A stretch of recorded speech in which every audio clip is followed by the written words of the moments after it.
Hi, welcome. Today I want to talk about the power of intention in your life and why it is that we need to have a strong intent if we want to achieve something in our life. Intention, you might have heard the word intention or intent. To be quite honest with you, I think probably where the word came from is by a guy called Carlos Castaneda. And Carlos Castaneda had wrote some very interesting books. He was an anthropologist. He was also a bit of a cult leader or cult figure, we could say.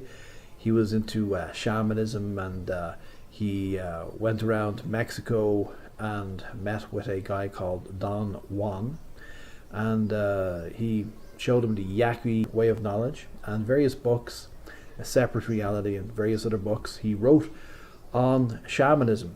When Carlos Castaneda was talking about intention, the power of intent, was really that we are creative doers in the universe, that a person brings about a life that reflects their thoughts. These are esoteric books, and he talked about the power of intent and the warrior way, and it's quite esoteric. It's really talking about spirituality, but somewhere along the way I think this kind of met with or bonded with the kind of law of attraction stuff that we see going around these days.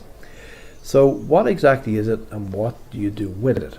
So the idea of the law of attraction is that pretty much whatever you think about and feel about comes about. So we actually had, going back to I think 1921, we have Emil Kuh's book on the power of self-autosuggestion, and that got people thinking about using phrases over and over again in order to program the brain. And by the 1950s and 60s, there's books out like The Power of Positive Thinking by Norman Vincent Peale, for example, and they'd have these nice stories about Tom or Jane or whoever they were and how they turned their life around by thinking more positively and using autosuggestion. And then in 2006, very populistic kind of video came out, kind of a half documentary style kind of video called The Secret, and you have all these sort of self-help gurus talking about the law of attraction. And the law of attraction pushes things a bit further, because the problem with the power of positive thinking is it's like you're trying to force yourself to be positive. And what the law of attraction is saying is that your subconscious mind is the doer. You are the person who makes the decision, and your subconscious mind is the doer. And whatever you think about and feel about on a regular basis, you will bring about. And so it's a higher stage of thinking than just positive thinking. So lots of people could have positive thinking, but if their subconscious beliefs are different, they can't win. Okay.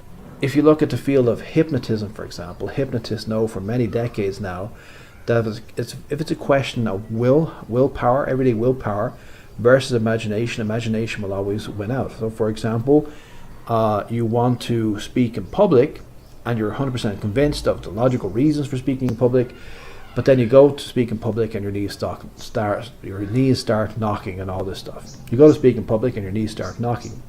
Why? Because although you know consciously that you need to speak in public, subconsciously you're afraid and you don't think you can speak in public. And probably a lot of this stuff stems from early life, when we have embarrassing moments as small children, and other kids are looking at us and pointing at us and stuff, and so we get this embarrassed kind of feeling. And much like there's a popular dream that people have, which is, well, it's not popular, but let's say it happens a lot, is the dream of standing in front of an audience of people with your pants down. Where does that come from? Probably comes back down from early life experience, embarrassment, because we have to learn toilet functions and we have little mistakes and somebody looks at us and makes fun of us, or we're in school and we do something embarrassing. And so we have these early life experiences as a young child where we don't have much body control and we don't know much and we make little mistakes, and then either somebody laughs at us or we feel that somebody's laughing at us.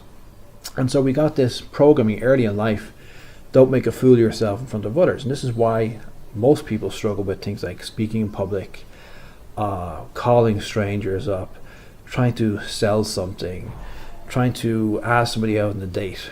Okay, all of these sort of things looking to close the deal if you're a salesperson. So all of this stuff tends to be a challenge because of these early life experiences. So it doesn't matter how much you think about logically here why you want something, as long as down there, in your heart, in your deep subconscious mind, you have a different belief system. Just that you have been programmed early in life, and some of your programming is bullshit programming, and you have to find a way of overcoming that.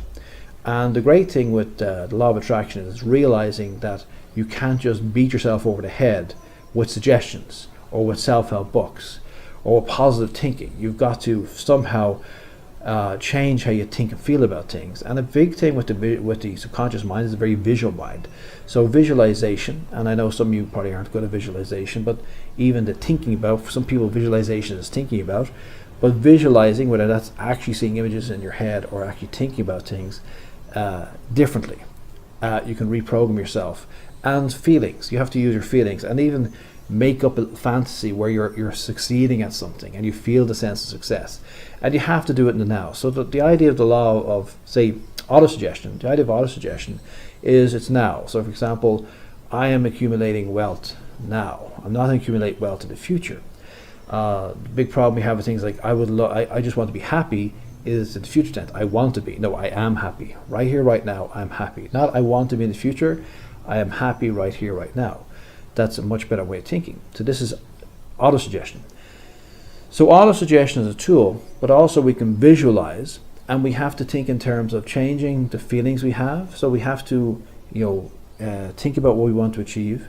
We have to start rationally thinking about why we want to achieve it, and then start creating little fantasies. So not just autosuggestion you could use, but you can also do things like visualizing yourself being the person you want to be, where you want to be, and the success that goes with that, and the feelings that go with that.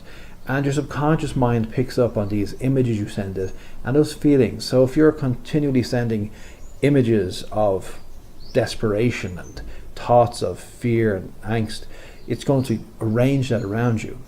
Getting back now to intention. When Carlos Castaneda was talking about intention, the power of intent, was really that we are creative doers in the universe, that a person brings about a life that reflects their thoughts. So we're kind of co-creators with God, that kind of thing. Maybe he wouldn't think of it that way, being into this shamanism or whatever they want to call it, this esotericism. But definitely we are, like magicians. Okay, the magician. What is magic? The magic is the science of bringing about changes in consciousness, bringing about changes in the universe. That's magic, strictly speaking. And so his idea of intent is unbending intent, so that we're attracting certain things into our life without realizing it. But that what he would call the sorcerer should have unbending intent and should will things into being. And law of attraction uses this idea as well of intent as in willing things. But it's a softened version, it's not an esoteric version, but still the idea of us being creators in some sense. And it's an interesting thing because it's a bit of a, let us say, paradox. That on one side I'm telling you that there's no point, if it's willpower versus imagination, the imagination will work and the will won't, because your subconscious mind is driven by imagination, and your subconscious mind is stronger than you. You're wiser than your subconscious mind, but sheer power, it's like the brain and the brawn. You're the brain, your subconscious mind is the brawn. Subconscious mind will keep working towards manifesting things that you've programmed it to do, but the problem is it's being programmed arbitrarily early in life, okay, by a lot of negative thinking and experience and so on. So in this sense, your willpower, your conscious willpower, cannot go against the sheer power of your imagination, because your imagination programs the subconscious mind, and the subconscious mind is not listening to your willpower. The subconscious mind is listening to your imagination. So getting back now to intention.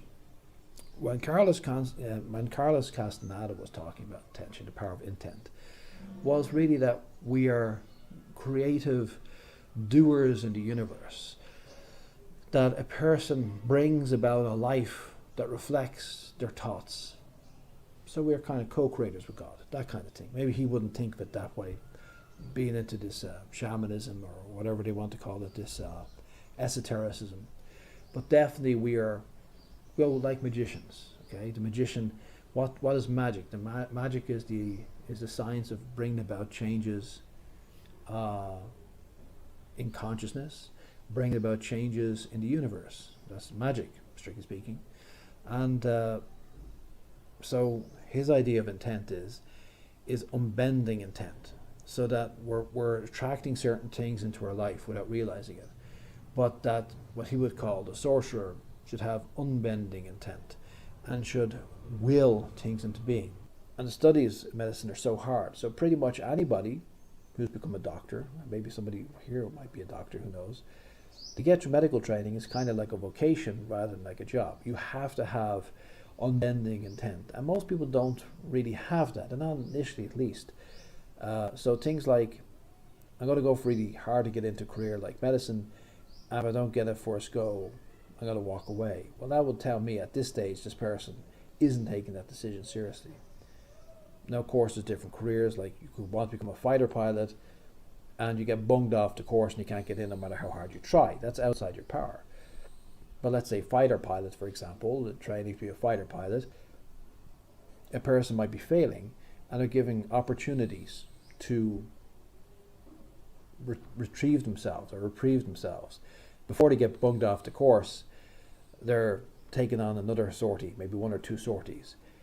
If the unbending intent is there, there's a good chance they won't get bugged off if they really, really, really dig deep.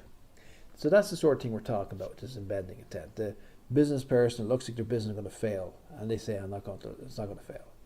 And they just dig really deep. Now you're getting into intention.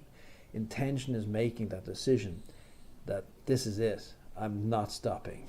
I'm going to keep going, and I'm going to achieve what I want to achieve. And that's when you start seeing miracles in your life. Most people think they're intending, they think they're focused, but as long as there's an option to jump out, as long as there's an option to walk backwards, as long as there's an option to no longer do it, you're not really having an unbending intent.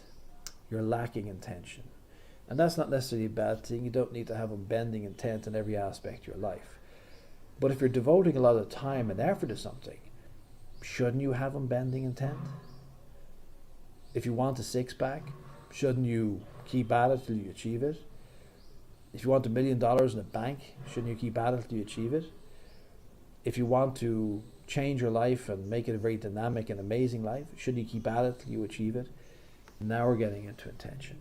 So the power of intention is amazing, but the power of intention or intent means that you have to work at weeding it out and getting to a stage where you are 100% congruent with this concept, and it's part of your life, and you are now being a creative person in a state of 100% free will, knowing what you're doing and why you're doing it and working towards it.